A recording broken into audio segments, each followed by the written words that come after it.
ရောက်တတိထားမိွားကြတော့ဒီ short လေးနဲ့တတိထားမိလာကြတာပေါ့နော်အဲ့ဒါကိုကျွန်တော်တို့ photography မှာကြောက်ဆရာဒီ pictorial photography လို့ခေါ်တယ်ပေါ့နော်ဝါသနာရှင်တွေအနေနဲ့ဒီ pictorial photography ဆိုတာဘယ်လိုမျိုးလဲဆိုတာကိုသိအောင်ဆရာနည်းနည်းလောက်ရှင်းပြပေးလို့ရမလားpictorial ဆိုတာကတော့ pictorial photography pictorial အသုံးပြတာတော့ပြောရရင်ကျွန်တော်တို့ပမာပြီပေါ့နော်ဟုတ်ပြိုင်ပွဲတွေခေါ်ရင် pictorial လို့ခေါ်တယ် pictorial ဆိုတာအကျမ်းများနဲ့ပါလဲဆိုလို့ရှိရင်ကျွန်တော်တို့ကိုရိုက်တဲ့ရှုခင်းသုံးဖို့နောက်ခံ view တစ်ခုခုပေါ့အဲ့ထဲမှာအကြောင်းအရာ subject တွေပါဝင်တဲ့ဟာကို pictorial လို့ခေါ်တယ်ပေါ့နော်ကျွန်တော်တို့မှသွားနေတယ်လေထွန်တာတွေ့တယ်ကိုကစင်မရိုက်ဘူးသူကိုယ်စင်းခိုက်တယ်သူ့ဘာသူအပြစ်မှန်ကိုရိုက်လိုက်ရင်လည်းအဲ့ဒါ pictorial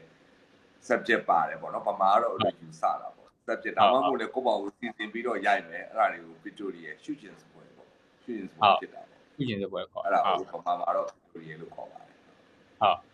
အဲ့ဒါလေးတွေရိုက်မယ်ဆိုရင်ရောဆရာအဲ့လိုဆောင်းရံနေနဲ့ပေါ့နော်တိထားတဲ့အချက်လေးတွေရှိရင်လည်းပြောပြပေးပါအောင်ဆရာ pictorial shot လေးတွေမှာpictorial ပဲရိုက်ကျွန်တော်တို့ portrait photography ပဲရိုက်ကြိုက်တဲ့ band photography မှာမဆိုဆောင်းရရှောင်းရနေရတော့ပါတယ်ဆိုရင်ကျွန်တော်အဓိကထားပြီးတော့လေးလာပြီးတော့ရှောင်းတဲ့ဟာပေါ့ lighting ဟုတ်ကျွန်တော် lighting နောက်တစ်ခါက composition နေရာချထားမှုဟုတ်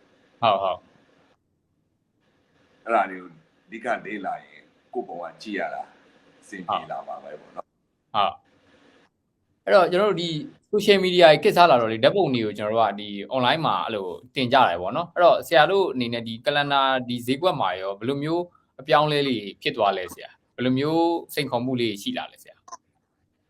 calendar မှာကြတော့အခု social media ခေတ်စားပါတယ်လို့ပေါ့ဟုတ်အရင် feeling ဖြစ်တယ်ပေါ့ဟိုမှာဆရာကြီးညောင်းခိုးချိုလို့ဆိုရင် calendar ပဲလေဟိုက calendar အများဆုံးရောင်းတဲ့ပုံကိုကြီးလို့ဆရာကြီးလို့ပြောလို့ရတယ်အဲ့ဒီတရားရှိခဲ့